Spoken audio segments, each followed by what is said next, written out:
Hello dear students, myself Amit Poddar. I welcome you all to my YouTube channel Super X Economics. Students, जैसा कि आप सभी को पता है कि सीबीएसई ने आपके कंप्लीट सिलेबस को दो पार्ट्स में डिवाइड कर दिया है, टर्म 1 और टर्म 2। टर्म 1 में जो है ऑलमोस्ट टर्म 1 का पेपर जो होगा आपका टेंटेटिव है नवंबर एंड या दिसंबर फर्स्ट वीक तक में आपका होगा। सो स्टूडेंट्स, मैं आप लोगों के लिए कंप्लीट सिलेबस को छोटे छोटे टुकड़ों में डिवाइड करके और शॉर्ट वीडियोज़ के थ्रू एक्सप्लेन करने जा रहा हूँ और आपको कंटिन्यूस बेसिस पे इस तरह के मैं वीडियोस बनाऊंगा और आपके कंप्लीट सिलेबस को जो टर्म 1 का सिलेबस है वो नवंबर एंड तक कंप्लीट करने की कोशिश करूंगा। तो स्टूडेंट्स, ये मैंने प्लान किया है और ऐसा मैं कर सकूं, इसके लिए आप लोगों की सपोर्ट की ज़रूरत होगी। तो आप लोग ज़रूर इस चैनल को सब्सक्राइब कीजिएगा, अगर पसंद आए तो लाइक कीजिएगा और इफ पॉसिबल शेयर भी जरूर कीजिएगा अपने दोस्तों के साथ, सो दैट उनको भी इसका बेनिफिट मिल सके। तो आइए हम स्टार्ट करते हैं क्लास 11th इकोनॉमिक्स का जो इंट्रोडक्शन टू माइक्रो इकोनॉमिक्स है। उससे पहले हम लोग आइए एक बार सिलेबस को देख लेते हैं, क्या है हमारा टर्म 1 का सिलेबस, उसके बाद हम लोग आगे बढ़ेंगे। तो सबसे पहले सिलेबस देखते हैं। आपको टर्म 1 में आपको जैसा कि पता है कि दो पार्ट्स में आपकी बुक डिवाइडेड है। क्लास इकोनॉमी जो है 11th इकोनॉमिक्स जो है दो पार्ट्स में डिवाइडेड है, पार्ट ए और पार्ट बी। पार्ट बी में आपको क्या पढ़ना है? तो पार्ट ए में आपको पहले पढ़ना है इंट्रोडक्टरी माइक्रो इकोनॉमिक्स, और इंट्रोडक्टरी माइक्रो इकोनॉमिक्स का सिलेबस है। इंट्रोडक्शन फर्स्ट पार्ट है और सेकंड यूनिट जो है आपका कंज्यूमर्स इक्विलिब्रियम एंड डिमांड। काफ़ी इंटरेस्टिंग टॉपिक्स है स्टूडेंट्स, तो इन टॉपिक्स को मैं काफ़ी इंटरेस्टिंग तरीके से आप लोगों को एक्सप्लेन भी करने जा रहा हूँ। सो ये जो आपका होगा ओवरऑल इंट्रोडक्शन 4 मार्क्स और 13 मार्क्स का आपका ये सेकेंड यूनिट, तो ओवरऑल आपके हो गए 17 मार्क्स। दूसरा आपका पार्ट बी है स्टैटिस्टिक्स फॉर इकोनॉमिक्स। इसमें इंट्रोडक्शन है 4 marks, collection organisation and presentation of data 9 marks, फिर स्टैटिस्टिकल टूल्स एंड इंटरप्रिटेशन जिसमें मीन मीडियन मोड, तो ये 10 मार्क्स के। तो अगर आप देखें स्टैटिस्टिक्स जो है आपका 23 मार्क्स के हो गए और ये 17 मार्क्स, तो ओवरऑल 40 मार्क्स के पेपर हो गए आपके पार्ट 1 एंड पार्ट 2, और आपका 10 मार्क्स जो हो गया प्रोजेक्ट का। स्टूडेंट्स, इस बार जो है आपको प्रोजेक्ट जो है 11th क्लास के में ही जो टर्म 1 से ही स्टार्ट करना है और टर्म 2 तक इसको कंप्लीट करना है। तो 10 मार्क्स जो है टर्म 1 में के होंगे और 10 मार्क्स टर्म 2 के, तो ओवरऑल ये बन गया आपका टोटल 50 मार्क्स। तो स्टूडेंट्स, आप लोगों के लिए इस बार मेरा टारगेट है 50 आउट ऑफ 50। तो आइए हम लोग स्टार्ट करते हैं so that we can achieve 50 out of 50। इसके लिए मैं आप लोगों के लिए लगातार मेहनत करने के लिए तैयार हूँ। आपके लिए जो नए पैटर्न पे एग्जाम हो रहे हैं, आप लोगों को पता होगा कि एमसीक्यू बेस्ड एग्जाम होंगे, तो हर टॉपिक को डिस्कस करने के बाद, हर यूनिट को डिस्कस करने के बाद मैं आप लोगों के साथ उसके बेस पर एमसीक्यू भी डिस्कस करूंगा, और जो भी पैटर्न सीबीएसई फॉलो करने वाली है उस पैटर्न पे हम लोग को फॉलो करते हुए अपनी प्रिपरेशन करेंगे और हमारा टारगेट होगा 50 आउट ऑफ 50, है ना, nothing less than that. 50 out of 50 आपको टारगेट रखना है, ठीक है। तो आइए हम लोग स्टार्ट करते हैं अपनी इकोनॉमिक्स की जर्नी को। तो 11th क्लास की economics introduction to micro economics जो है उसको स्टार्ट करते हैं। तो स्टूडेंट, सबसे पहले इंट्रोडक्शन में आता है कि इकोनॉमिक्स को हमें समझना चाहिए कि इकोनॉमिक्स है क्या, है ना। जब भी हम बात करते हैं इकोनॉमिक्स की, तो क्या इकोनॉमिक्स की के लिए आपकी क्या अंडरस्टैंडिंग है, आप इकोनॉमिक्स से क्या समझते हो? आपने जब ऑप्ट किया होगा ये पेपर, तो कुछ ना कुछ अंडरस्टैंडिंग तो आपकी होगी, या अभी तक आपकी कुछ ना कुछ अंडरस्टैंडिंग बनी होगी। तो आप सोचिए इसके बारे में कि क्या है economics, what is economics and why do we study economics, क्यों हमें इकोनॉमिक्स पढ़ने की जरूरत पड़ती है। तो जैसे कि हम लोग बाकी के पेपर्स पढ़ते हैं, जैसे साइंस पढ़ते हैं या टेक्नोलॉजी पढ़ते हैं, तो आपको पता है कुछ ना कुछ प्रॉब्लम्स होती है जिसका सॉल्यूशन ये पेपर्स हमें देते हैं, राइट। तो जैसे साइंस पढ़ते हैं हम लोग, साइंस क्या करती है, आपको पता है नेचर में बहुत सारे मिस्ट्रीज हैं, है ना, जिसको सॉल्व करने के लिए हम लोग साइंस पढ़ते हैं। सिमिलरली टेक्नोलॉजी पढ़ते हैं हम लोग अपने डे टू डे लाइफ को और भी आसान बनाने के लिए टेक्नोलॉजी को पढ़ते हैं। उसी तरह से इकोनॉमिक्स भी, there are some economic problem जिसको सॉल्व करने के लिए हम लोग इकोनॉमिक्स को पढ़ते हैं। तो आइए देखते हैं क्या है इकोनॉमिक प्रॉब्लम्स और कैसे उसके हम सॉल्यूशन को फाइंड आउट करते हैं। तो these are few economic problems I mentioned here. तो क्या है economic problem? First economic problem जो है scarcity of resources. Resources are scarce in quantity, लेकिन इसके लिए आपको दूसरा प्रॉब्लम भी देखना होगा, अनलिमिटेड ह्यूमन वांट्स। दूसरी प्रॉब्लम है अनलिमिटेड ह्यूमन वांट्स, मनुष्य की इच्छाएं अनंत होती है। तो मैं कहूंगा with respect to unlimited human wants resources are scarce. अगर मान लीजिए हम बहुत सेटिस्फैक्टरी, मतलब कि हम अभी हर चीज़ में सेटिस्फाइड हैं, में बिल्कुल संतोषी इंसान है, तो हमारे रिसोर्स कितना भी हो हम हमेशा संतोषी रहेंगे, मतलब कि आपको कोई भी प्रॉब्लम नहीं, सेटिस्फाइड होगी। ठीक है, अगर आप ऐसे पर्सन हो जो हर चीज़ में सेटिस्फाइड हो तो आपके लिए रिसोर्स हमेशा इनफ होंगे। लेकिन मनुष्य की ये नेचर होती नहीं। मनुष्य जो होता है, ह्यूमन नेचर क्या होता है, उसकी वांट्स अनंत होती हैं, इनफिनाइट होती हैं।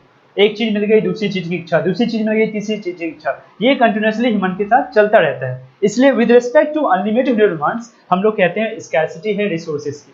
स्कैर्सिटी का मतलब है कि आप चीज़ों की डिमांड ज़्यादा कर रहे हैं। ठीक है, रिसोर्सेज की डिमांड ज़्यादा है with respect to this supply. ठीक है, रिसोर्सेज की डिमांड ज़्यादा है, तो इसको हम लोग स्कैर्सिटी कहेंगे। तो अब आते हैं हम थर्ड प्रॉब्लम को समझते हैं। थर्ड प्रॉब्लम क्या है, रिसोर्सेज हैव ऑल्टरनेटिव यूजेस। आप जानते होंगे कि रिसोर्सेज क्या है, जो भी रिसोर्सेज हैं आपके पास, चाहे वो पैसे हो या कुछ भी हो, सामान हो जिसका आप लोग यूज़ करते हैं हम लोग, तो वो क्या होते हैं, वो उसके कई सारे यूजेस होते हैं। राइट, जैसे मान लीजिए आपको अगर 2000 रुपये दिए जाए, अभी आपको मान लीजिए 2000 रुपये दिए जाए, है ना, इन पैसों को आप क्या कर सकते हो। तो इन पैसों को आप देखोगे, अगर 2000 रुपये आपको मिले तो इसके कई सारे यूजेस होंगे। 2000 रुपये आपके पास अगर आते हैं तो आपको मैंने कहा कि क्या चलो अपने दोस्तों के साथ पार्टी कर लेते हैं, है ना, पार्टी। दूसरा ऑप्शन, आप अपने लिए अच्छे शूज या क्लोथ्स खरीद सकते हो, है ना, गुड्स खरीद सकते हो। थर्ड ऑप्शन है आप क्या कर सकते हो कि अपने लिए या सेविंग कर सकते हो पैसे को, है ना, सेविंग कर सकते हो, जिसके लिए आपको सेविंग अकाउंट में अगर पैसे रखते हो तो आपको कुछ परसेंटेज इसका इंटरेस्ट मिल जाएगा। उसके बाद आपके पास ऑप्शन है कि आप पैसे को डोनेट कर सकते हो किसी को, डोनेशन। पैसे को आप क्या कर सकते हो, मल्टीप्लाई भी कर सकते हो, इन्वेस्ट कर सकते हो। अपने पैसे को कहीं इन्वेस्ट किया, हो सकता है कि आपका पैसा इंक्रीज हो जाए। जैसे 2000 रुपये आपने इन्वेस्ट किया, जैसे स्टॉक मार्केट में इन्वेस्ट कर दो इसको, तो हो सकता है 2000 रुपये आपके उससे ज़्यादा बढ़ जाए पैसे। अगर आपने स्टॉक मार्केट को अच्छे से स्टडी किया है, उसके कॉन्सेप्ट को समझते हो, तो आपको इन्वेस्टमेंट से बेनिफिट मिल सकता है। 2000 रुपये आपका हो सकता है 3000 रुपये बन जाए, 4000 रुपये बन जाए। राइट, तो देखो आप इन पैसों का कितने सारे यूजेस हैं। 2000 रुपये का आपकी एक ही नोट है आपके पास 2000 रुपये का, इसके कितने सारे ऑल्टरनेटिव यूजेस हैं। इनमें से किसको पिक करोगे आप, सेव करोगे, पार्टी करोगे, अपने लिए जूते खरीदोगे, कपड़े खरीदोगे, या इन्वेस्ट करोगे, डोनेट करोगे। तो आपका ये जो इन्वेस्टमेंट है, ये पैसे को का जो खर्च करोगे आप, ये डिपेंड करता है कि आपको किससे ज़्यादा सेटिस्फेक्शन या बेनिफिट मिल रहा है ना। आप उस यूज को पिक करोगे जिससे ज़्यादा आपको ज़्यादा से ज़्यादा बेनिफिट या फिर सेटिस्फेक्शन मिलेगा। ऑब्वियसली अगर एज ए रैशनल बीइंग हम ऐसे अपने रिसोर्स को ऐसे यूज करते हैं ताकि हमें मैक्सिमम बेनिफिट या सेटिस्फेक्शन मिले। ठीक है, तो economics is all about this only. Economics जो है स्कैर्स रिसोर्सेज को पिक कैसे हम लोग खर्च करेंगे, स्कैर्स रिसोर्सेज को कैसे यूज करेंगे, क्योंकि उसके कई सारे यूजेस हैं, तो यही हमें इकोनॉमिक्स सिखाता है। Right, so economics is a subject which deals with the rational management of scarce resources which have alternative uses in a manner such that we get maximum satisfaction or profit at both micro as well as macro level। तो economics ऐसा subject है जो हमें यही सिखाता है कि हम इतने स्कैर्स रिसोर्सेज को कैसे यूज करें so that we get maximum satisfaction और बेनिफिट। राइट, तो यहाँ पे एक term I at both micro as well as macro level. तो इकोनॉमिक्स को दो पार्ट्स में डिवाइड किया गया है, micro economics and macro economics. अगर लिटरल मीनिंग देखें तो माइक्रो का मतलब होता है स्मॉल और मैक्रो का मतलब होता है लार्ज। तो आइए देखते हैं क्या है माइक्रो इकोनॉमिक्स और मैक्रो इकोनॉमिक्स में डिफरेंस, इसको समझते हैं। तो माइक्रो इकोनॉमिक्स क्या है, micro economics studies the problem of scarcity and selection of the best from alternative uses eight the level of an individual person, house hold और firm और इंडस्ट्री। मतलब कि माइक्रो इकोनॉमिक्स क्या है, नाम से जो पता लगता है कि छोटे लेवल पे। मतलब कि जब माइक्रो जो हम लोग अभी डिस्कस कर रहे थे कि स्कैर्स रिसोर्सेज स्कैर्स होते हैं और उसकी जो है यूजेज ऑल्टरनेटिव है, इस प्रॉब्लम को हम लोग कहते हैं प्रॉब्लम ऑफ चॉइस, है ना। प्रॉब्लम ऑफ चॉइस के नाम से जानते हैं। जो स्कैर्स रिसोर्सेज की जो अल्टरनेटिव यूज हैं उसमें से किसी एक यूज को पिक करना, इसको प्रॉब्लम ऑफ चॉइस के नाम से जानते हैं इकोनॉमिक्स में। तो ये जो प्रॉब्लम ऑफ चॉइस है, जब हम लोग एक स्मॉल लेवल पे इसको सॉल्व करते हैं, इस प्रॉब्लम को एक इंडिविजुअल के लेवल पे या एक इंडस्ट्री के लेवल पे या एक फैमिली के लेवल पे जब हम इसको सॉल्व करते हैं, तो ये क्या है, माइक्रो इकोनॉमिक्स में हम इसको स्टडी करते हैं। जैसे अभी 2000 रुपये की बात की, तो वो आपके लेवल पे थी, आप उस पैसे को कैसे खर्च करना चाहोगे, कैसे इन्वेस्ट करोगे, क्या करोगे उस पैसों का। तो आप वो एक इंडिविजुअल के लेवल पे थी, तो वो इसमें माइक्रो इकोनॉमिक्स स्टूडेंट करेंगे। उसी तरह से एक इंडस्ट्री की बात है, एक फैमिली, मान लीजिए एक फैमिली है जिसकी इनकम 30,000 रुपीज़ पर मंथ है, वो अपने पैसे को कैसे खर्च करे so that they get the maximum benefit. कितना पैसा एजुकेशन पे खर्च करे, कितना पैसा हेल्थ केयर पे खर्च करे, कितना पैसा जो और भी चीज़ों को एलोकेट करे so that the family gets maximum benefit for that. ठीक है, तो इसको हम लोग माइक्रो इकोनॉमिक्स में स्टडी करते हैं। Micro economics concern with determination of output and price. Micro economics जो है किसी पार्टिकुलर इंडस्ट्री में जो कितनी आउटपुट होगी, कैसे आउटपुट प्रोड्यूस की जाएगी, उसकी प्राइस कैसी होगी, क्या प्राइस होगी किसी पार्टिकुलर गुड की, ये सब डिटर्मिनेशन जो होती है माइक्रो इकोनॉमिक्स में, हम इसके बारे में स्टडी करते हैं। While studying microeconomics, macroeconomic variables are assumed to be constant. जब हम लोग माइक्रो इकोनॉमिक्स पढ़ रहे होते हैं तो मैक्रो इकोनॉमिक वेरिएबल्स जो होते हैं वो कांस्टेंट मान लिए जाते हैं। सिमिलरली जब मैक्रो इकोनॉमिक्स पढ़ेंगे तो उस माइक्रो इकोनॉमिक्स वेरिएबल को कांस्टेंट माना जाता है, क्योंकि इकोनॉमिक्स में क्या होता है कि आप सभी चीज़ों को एक साथ वास्ट लेवल पे नहीं पढ़ सकते हो, क्योंकि काफ़ी चीज़ें कॉम्प्लेक्स हो जाती हैं, इसलिए कुछ चीज़ों को साइलेंट रख के हम कुछ चीज़ों को स्टडी करते हैं। इकोनॉमिक्स में आप हमेशा देखोगे ऐसे ही होता है। ठीक है, क्योंकि एक साथ आप अगर बहुत सारी चीज़ों को एक साथ पूरी इकोनॉमी को स्टडी करोगे तो वो काफ़ी कॉम्प्लेक्स हो जाएगी। ठीक है, अब हम लोग आते हैं दूसरा मैक्रो इकोनॉमिक्स।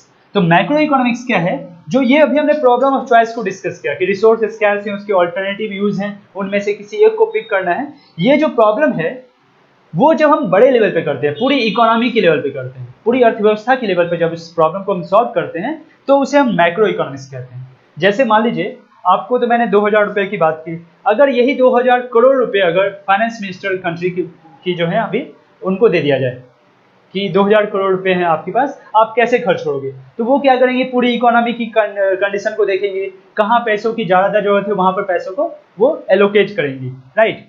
तो 2000 करोड़ रुपए अगर फाइनेंस मिनिस्टर को दिया जाए तो वो पूरी इकोनॉमी के लेवल पे उस पैसों को खर्च करेंगे और इस तरह से खर्च करेंगे कि ताकि पूरी इकोनॉमी के लेवल पे मैक्सिमम बेनिफिट हो, सोशल वेलफेयर भी हो और इकोनॉमिक वेलफेयर भी हो। तो इस तरह से लोगों का भी भला हो और पूरी कंट्री पे इकोनॉमी ग्रो करे, इस बेसिस पे वो खर्च करेंगे पैसों को, राइट। तो macro economics studies the problem of scarcity and selection of the best from alternative usages at the level of whole economy, पूरी इकोनॉमी के लेवल पे। Macro economics concern with determination of aggregate output and general price level in the economy.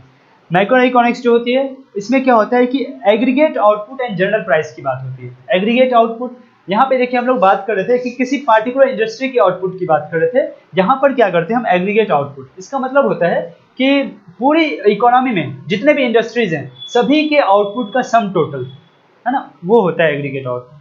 तो हम पूरी aggregate की बात करते हैं। जनरल प्राइस लेवल की बात करते हैं, यहाँ पर हम किसी एक पार्टिकुलर इंडस्ट्री के पार्टिकुलर गुड की प्राइस की बात करते हैं। यहाँ पर मैक्रो इकोनॉमिक्स हम लोग पूरी जनरल प्राइस की बात करते हैं, इकोनॉमी में प्राइस कैसी है चीज़ों की, जैसे इन्फ्लेशन है, डिफ्लेशन है, क्या है सिचुएशन, तो उन चीज़ों की बात करते हैं मैक्रो इकोनॉमिक्स में, राइट। फिर while studying macro economics micro economics economic variables remains constant, जैसा कि हमने डिस्कस कर लिया। ओके, तो इस तरह से ये डिफरेंस है माइक्रो इकोनॉमिक्स और मैक्रो इकोनॉमिक्स। आई होप आप लोगों को समझ में आई होगी। नेक्स्ट जो है आप इकोनॉमिक्स को एक और तरीके से क्लासीफाई किया जाता है, उसको समझते हैं। इकोनॉमिक्स जो है पॉजिटिव इकोनॉमिक्स और नॉर्मेटिव इकोनॉमिक्स में क्लासीफाई हम कर सकते हैं। पहला है positive economics, it deals with what are economic problems and how are they actually solve. Economic problems क्या हैं और उसको कैसे एक्चुअल में सॉल्व किया जा रहा है या किया गया है, उसके बारे में हम लोग स्टडी करते हैं पॉजिटिव इकोनॉमिक्स। नॉर्मेटिव इकोनॉमिक्स में क्या होता है, it deals with what ought to be और how the economic problems should be solve. ये जो है क्या होना चाहिए, कैसे सॉल्व करना चाहिए, उसकी बात होती है।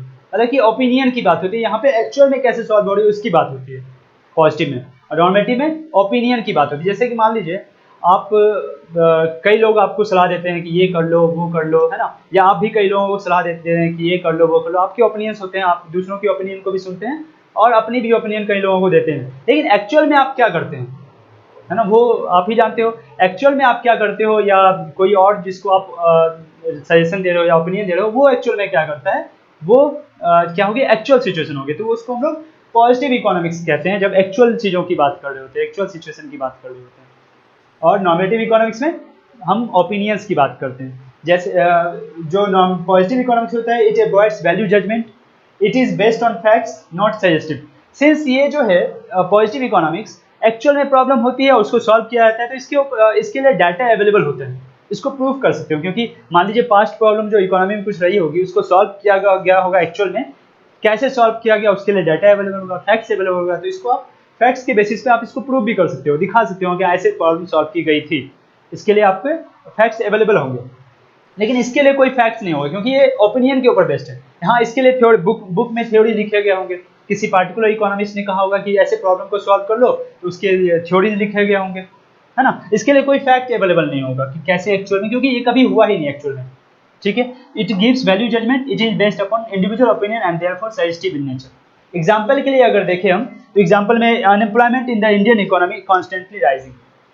अभी एक्चुअल प्रॉब्लम ये कि अनएम्प्लॉयमेंट इंडिया में बढ़ती जा रही है, ये एक्चुअल प्रॉब्लम है, हम लोग इसको ऑब्जर्व कर रहे हैं, देख रहे हैं, फैक्ट्स अवेलेबल है। तो दूसरा है नॉर्मेटिव इकोनॉमिक्स में क्या है, India should take policy measures to tackle rising unemployment. तो ये कोई ओपिनियन दे रहा है, इंडिया को पॉलिसी मेजर्स लेने चाहिए अनएम्प्लॉयमेंट को ठीक करने के लिए, सिचुएशन प्रॉब्लम को ठीक करने के लिए, तो ये ओपिनियन है। तो normative economics based on opinions, value judgement, और ये जो है based on facts not suggestive, ठीक है। तो ये आपको आई होप समझ में आई होगी पॉजिटिव इकोनॉमिक्स और नॉर्मेटिव इकोनॉमिक्स के बीच डिफरेंस क्या है। हाँ, नेक्स्ट जो है बहुत इंपॉर्टेंट, अब हम लोग बार बार डिस्कस कर रहे हैं, कह रहे हैं इकोनॉमी एज ए होल, जैसे हमने माइक्रो इकोनॉमिक्स डिस्कस किया कि इकोनॉमी एज ए होल, तो इकोनॉमी क्या है इसको समझते हैं, ठीक है। तो इकोनॉमी क्या है, economy is a system where different economic agents with interdependence on each other perform their economic activities and to earn their livelihood and fulfill their needs। तो इकोनॉमी क्या है, एक ऐसा सिस्टम है जहाँ पर जो हम सभी इकोनॉमिक एजेंट्स हैं, बताऊंगा अभी क्या होता है इकोनॉमिक एजेंट। तो हम सभी क्या करते हैं, अपनी रोजी रोटी के लिए डिपेंडेंट होते हैं और हम लोग अपनी जरूरतों को पूरा करते हैं वहाँ पे, ठीक है। तो सबसे पहले समझते हैं इकोनॉमिक एजेंट्स क्या है। इकोनॉमिक एजेंट्स जो होते हैं वो सभी लोग होते हैं उसमें, या सभी ऑर्गेनाइजेशंस होती हैं जो डिफरेंट इकोनॉमिक एक्टिविटीज को परफॉर्म करती हैं। अब समझते हैं इकोनॉमिक एक्टिविटीज क्या है। इकोनॉमिक एक्टिविटीज क्या है, कंजम्पशन, प्रोडक्शन एंड डिस्ट्रीब्यूशन, ये इकोनॉमिक एक्टिविटीज हैं। कंजम्पशन आप सब समझते हैं, कंजम्पशन क्या होता है, हम पैसे पे करते हैं और डिफरेंट गुड्स परचेज करते हैं, उसको यूज करते हैं, तो ये कंजम्पशन है, ठीक है। प्रोडक्शन क्या है, एक प्रोड्यूसर जो है रॉ मटेरियल्स को लाता है, जैसे रॉ मटेरियल्स को हम लोग इकोनॉमिक्स में इंटरमीडिएट गुड्स बोलते हैं, उनको लाता है और उसको क्या करता है, 4 फैक्टर्स ऑफ प्रोडक्शन होते हैं, है ना, 4 फैक्टर्स ऑफ प्रोडक्शन होते हैं, लैंड, लेबर, कैपिटल और चौथी होती है एंटरप्रेन्योरशिप। ये 4 फैक्टर्स ऑफ प्रोडक्शन को पहले रॉ मटेरियल लेता है और इन 4 फैक्टर्स ऑफ प्रोडक्शन को वो एम्प्लॉय करके क्या करता है, कोई भी चीज़ नई चीज़ में ट्रांसफॉर्म करता है, उस रॉ मटेरियल को नई चीज़ प्रोड्यूस करता है। जैसे मान लीजिए कोई प्रोड्यूसर है, उसने 2 रुपये की रॉ मटेरियल ली, जैसे मान लीजिए शुगर ले लिया, चीनी, व्हीट फ्लोर, आटा और मिल्क पाउडर ले ली 2 रुपये की, और उसमें ये 4 फैक्टर्स ऑफ प्रोडक्शन को यूज़ करके उसने 5 रुपये की बिस्किट बना दिया, राइट। तो ये क्या हो गई, प्रोडक्शन हो गई, ठीक है। अब इस 2 रुपये से जो 5 रुपये बिस्किट बनी, ये 3 रुपये कहाँ से आया, है ना, ये 3 रुपये की जो इंक्रीमेंट हुई, वैल्यू एडिशन हुई, ये कैसे हुई, तो 3 रुपये कहाँ से जनरेट हुआ, ये जो 3 रुपये इन जो फैक्टर्स ऑफ प्रोडक्शन को इसने हायर किया होगा, इसको पेमेंट भी तो करना होगा, फैक्टर पेमेंट करना होगा, तो ये जो 3 रुपये की इंक्रीमेंट हुई है, ये इन 4 में डिस्ट्रीब्यूट हुई है, इसी को कहते हैं डिस्ट्रीब्यूशन, मतलब इनकम का डिस्ट्रीब्यूशन। क्या हुआ कि ये 4 फैक्टर्स ऑफ प्रोडक्शन हमने यूज किया प्रोडक्शन के लिए, और इनको जो है ये डिस्ट्रीब्यूशन किया, जो इनकम जनरेट हुई इन सबको डिस्ट्रीब्यूट कर दिया। तो लैंड के बदले में क्या दिया, लैंड के बदले में हम रेंट देंगे, लेबर के बदले में उसको वेज पे करेंगे, कैपिटल के बदले में क्या देंगे, अगर कैपिटल आपने पैसे कुछ लेकर काम कर रहे हो तो उसके बदले में इंटरेस्ट दोगे। एंटरप्रेन्योरशिप, आप जो अपनी बिजनेस स्किल यूज कर रहे हो, आप अपने पास क्या रखोगे, आप अपने पास प्रॉफिट रखोगे।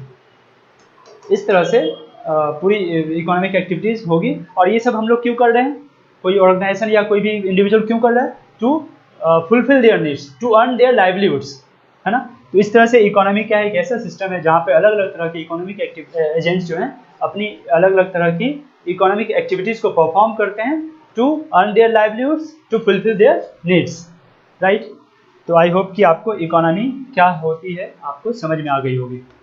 नेक्स्ट जो है, हम जो अभी इससे पहले हमने डिस्कस किया था इकोनॉमिक प्रॉब्लम, तो जो इकोनॉमिक प्रॉब्लम्स थी, scarcity of resources, unlimited human wants, resources have alternative uses, ये सब जो इकोनॉमिक प्रॉब्लम्स हैं, इन इकोनॉमिक प्रॉब्लम्स के कारण इकोनॉमी में कुछ प्रॉब्लम्स अराइज होती है जिसको हम लोग central problems of an economy कहते हैं।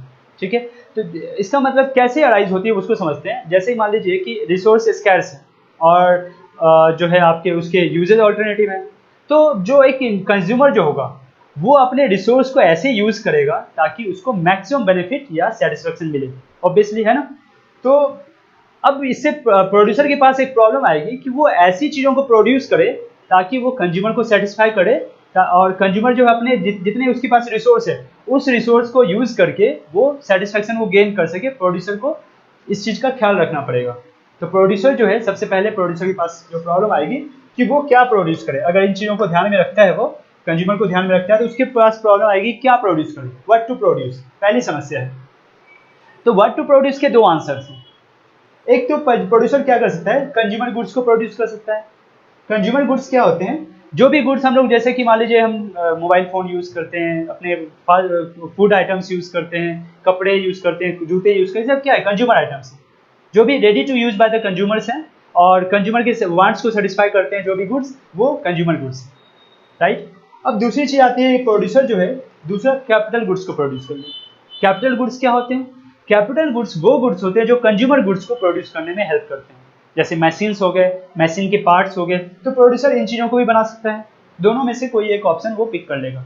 मान लीजिए प्रोड्यूसर ने एक डिसाइड कर लिया, दोनों में से एक, उसके बाद प्रोड्यूसर के पास प्रॉब्लम आती है कि उसको कैसे प्रोड्यूस करे, क्योंकि उसे क्या करना है, कॉस्ट इफेक्टिव भी रहना है, क्योंकि कंज्यूमर के पास रिसोर्स क्या है, लिमिटेड है। स्कैर्सिटी ऑफ रिसोर्सेज होने के कारण कंज्यूमर के पास रिसोर्स लिमिटेड है, इसलिए वो लिमिटेड रिसोर्स से ही अब प्रोडक्ट को खरीदेगा। इसलिए प्रोड्यूसर को ध्यान देखना पड़ेगा कि कॉस्ट भी ज़्यादा ना बढ़ जाए, कॉस्ट इफेक्टिव होना पड़ेगा। तो प्रोड्यूसर के पास जो हाउ टू प्रोड्यूस के लिए जो है दो ऑप्शन हैं, कैसे प्रोड्यूस करें। तो एक तो प्रोड्यूसर क्या कर सकता है कि लेबर इंटेंसिव टेक्नोलॉजी यूज कर सकता है, जिसमें ज़्यादा लेबर का इस्तेमाल कर सकता है। एक टेक्नोलॉजी कहलाती है लेबर इंटेंसिव टेक्नोलॉजी, जहाँ पे ज़्यादा से ज़्यादा आप लेबर का इस्तेमाल करते हो। ठीक है, जैसे आपने मकान बनते हुए देखा होगा, तो वहाँ पे क्या होता है कि बहुत सारे बिल्डिंग मटेरियल्स होते हैं, उसको बहुत सारे लेबर मिलके मिक्स करते हैं, फिर उसको एक कुछ लेबर उठाते हैं, वहाँ पे ले जाते हैं मिस्त्री के पास, वो फिर ईंटों को ज्वाइन करने के लिए 2-3 लेबर लगे होते हैं वहाँ पे। तो इस तरह से काम चलती है उनकी।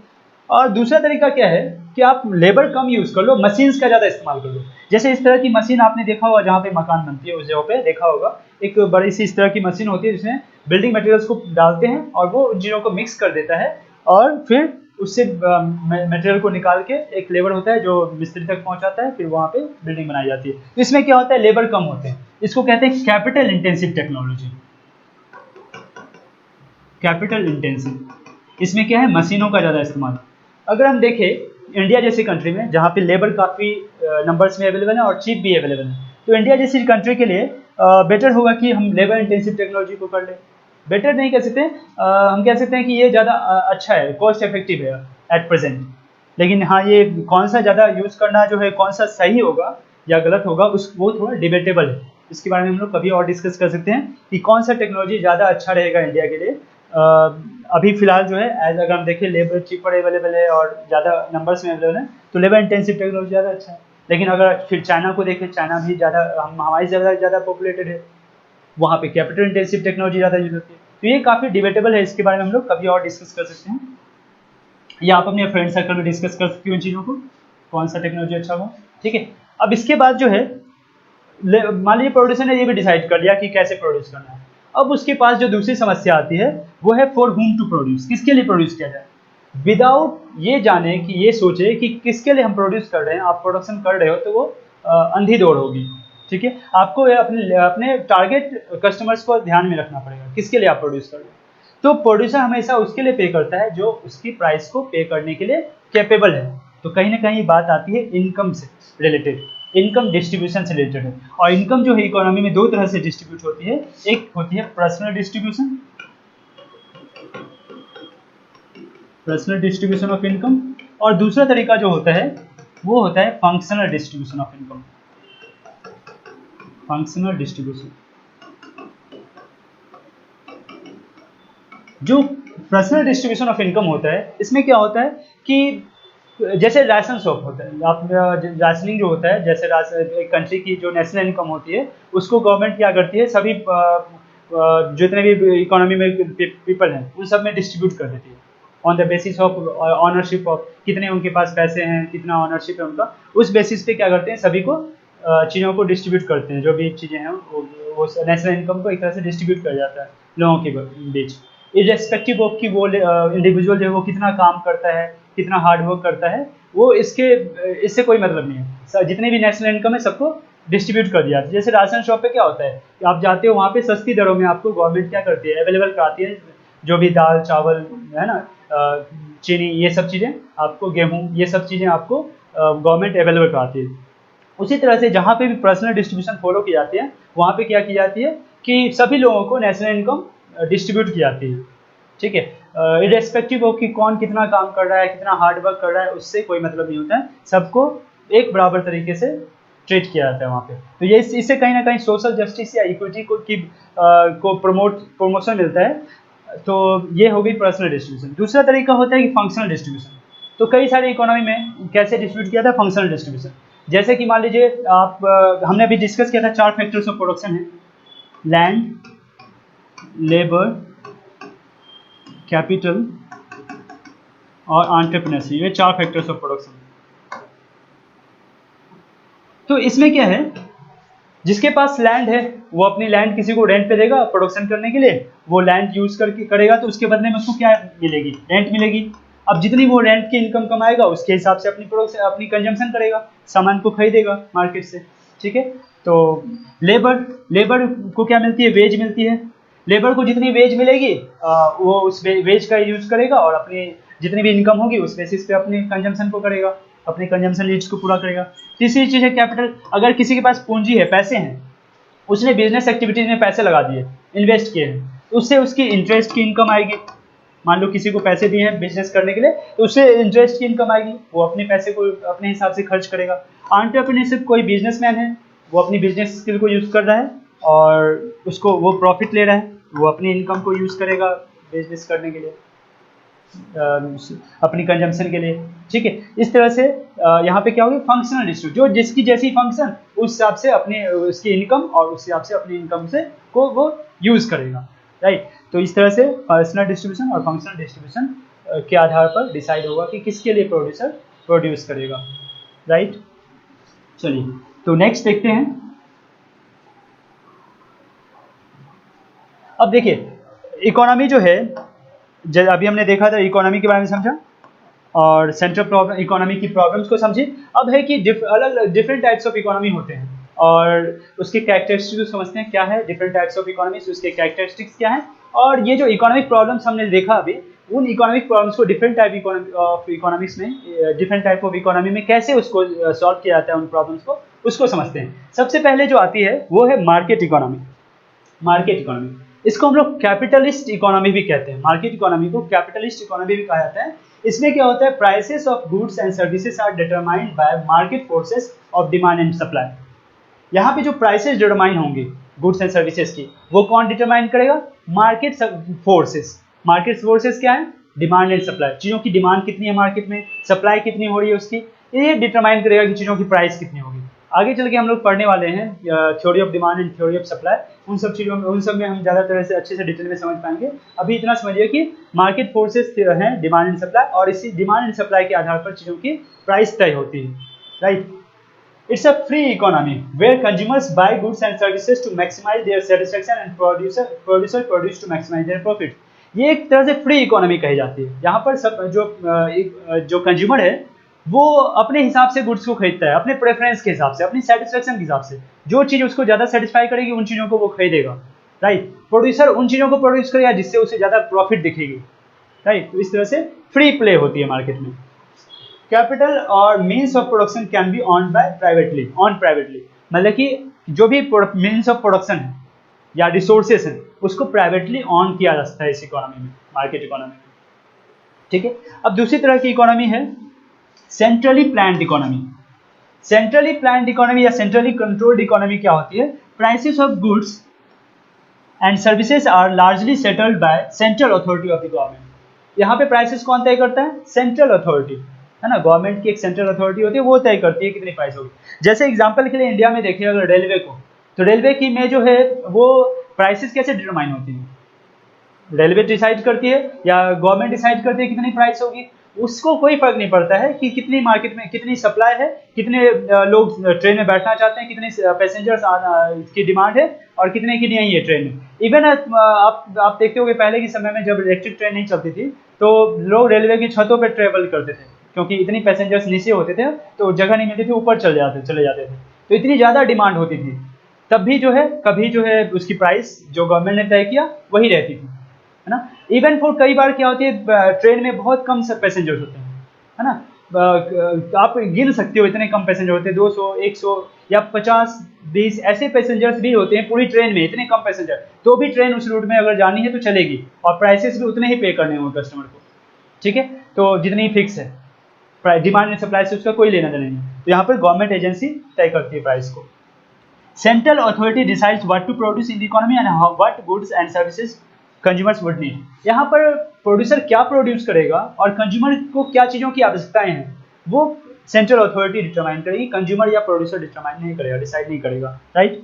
स्टेट ऑनरशिप और collective ownership of means of production, यहाँ पर जो होगी मीन्स ऑफ प्रोडक्शन जो है रिसोर्सेज जो है उसको ऑन कौन करेगा? सेंट्रल अथॉरिटी या गवर्नमेंट ऑन करेगी या पब्लिकली ऑन होगा। जैसे रेलवे क्या है? गवर्नमेंट की है, वो पब्लिकली ऑन है ना, वो पूरी देश के निवासियों की है ना, हम सब की है रेलवे, तो पब्लिकली ऑन या फिर गवर्नमेंट ऑन करेगी रिसोर्सेज को। नेक्स्ट है mixed economy. India is a type of mixed economy. India में देख रहे हो कि रेलवे भी है जो कि गवर्नमेंट ऑन करती है और बाकी प्राइवेट कंपनियां भी हैं, तो इंडिया एक मिक्स्ड इकोनॉमी है। Prices are determined by market forces but policies like floor price, support price, ceiling and implemented which affect price. तो इंडिया में यहाँ पे क्या है, मार्केट फोर्सेस पे सब चीज छोड़ दिया गया, प्राइसेस डिटरमाइन मार्केट फोर्सेस ही करती हैं, लेकिन गवर्नमेंट का कुछ कंट्रोल होता है। जैसे मान लीजिए गवर्नमेंट क्या करती है, मिनिमम सपोर्ट प्राइस देती है फार्मर्स को। फार्मर्स के जो प्रोडक्ट हैं, आप अगर फार्मर जाते हैं किसी प्रोडक्ट को बेचने के लिए मार्केट में, तो उनको उनके लिए फिक्स है कि उनको मिनिमम सपोर्ट प्राइस तो मिलेगा ही। एक सपोर्ट प्राइस तय कर दिया गया है गवर्नमेंट के द्वारा कि इतनी प्राइस तो उनको मिलेगी ही, उससे कम नहीं मिलेगी, ठीक है, उससे ज़्यादा मिल सकती है। तो इस तरह की चीज़ों से गवर्नमेंट क्या करती है, थोड़ा सा प्राइस को पे इफेक्ट डालती है। जैसे मान लीजिए सब्सिडी, जैसे हम लोग गैस सिलेंडर लेते हैं, आपको पता है ना गैस सिलेंडर पे हमें सब्सिडी मिलती है, तब जाके वो हमें 700 या 800 रुपये की अवेलेबल हो पाती है, राइट। तो इस तरह से गवर्नमेंट क्या करती है, बहुत सारे पॉलिसीज के थ्रू प्राइस को अफेक्ट करती है ना, अपनी कंट्री के जो पब्लिक है उसकी सपोर्ट के लिए, राइट।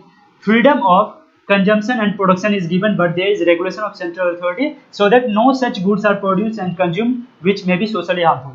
तो यहाँ पर कंजम्पशन और प्रोडक्शन की टोटल फ्रीडम है, लेकिन उन चीज़ों पे गवर्नमेंट की थोड़ी कंट्रोल होती है, जैसे कुछ सोशली हार्मफुल चीज़ें, जैसे मान लीजिए ड्रग्स हो गए, है ना, इन चीज़ों की अगर प्रोडक्शन होगी इकोनॉमी में और कंजम्पशन होगी तो वो सोशली हार्मफुल चीज़ें हैं, इन चीज़ों पे गवर्नमेंट का रेगुलेशन होता है, ध्यान होता है। Private as well as public ownership, यहाँ पर चीज़ों को प्राइवेटली भी ऑन की जाती है और पब्लिक भी ऑनरशिप होती है। प्राइवेटली भी आप प्रॉपर्टी ऑन करते हो या फिर कोई प्रोड्यूसर मीन्स ऑफ प्रोडक्शन को ऑन करता है, और गवर्नमेंट की भी, जैसे रेलवे है गवर्नमेंट के अंदर या पब्लिकली ऑन है, तो पब्लिक की भी पब्लिकली ऑन ऑनरशिप और प्राइवेट ऑनरशिप दोनों चलती है, राइट। तो आई होप कि आप लोगों को ये समझ में आ गई हो डिफरेंट टाइप्स ऑफ इकोनॉमी और कैरेक्टरिस्टिक, और आज की जो है हम लोगों ने जो भी डिस्कस किया, इकोनॉमिक्स क्या है ना, classification of economics, micro economics, macro economics, positive economics, normative economics क्या होता है ना, फिर economy central problems of an economy क्या है, डिफरेंट टाइप्स ऑफ इकोनॉमिक्स की कैरेक्टरिस्टिक्स क्या है, ये सब चीज़ें हम लोगों ने डिस्कस किया। आई होप आप लोगों को अच्छे समझ में आई होगी। नेक्स्ट क्लास में हम लोग, नेक्स्ट वीडियो में हम लोग आगे के इंट्रोडक्शन पार्ट को ही कंटिन्यू रखेंगे, और नेक्स्ट क्लास में हम लोग अपॉर्चुनिटी कॉस्ट के कॉन्सेप्ट को समझेंगे, जो कि इंट्रोडक्शन टू माइक्रो इकोनॉमिक्स का एक पार्ट है। और आई होप कि आप लोगों को आज की चीज़ें समझ में आई होगी। अगर समझ में आई और आपको अच्छा लगा तो must like the channel and subscribe the channel, so that आपको अगली अपडेट मिलती रहे, ठीक है। तो हम लोग नेक्स्ट क्लास में मिलते हैं। Thank you all.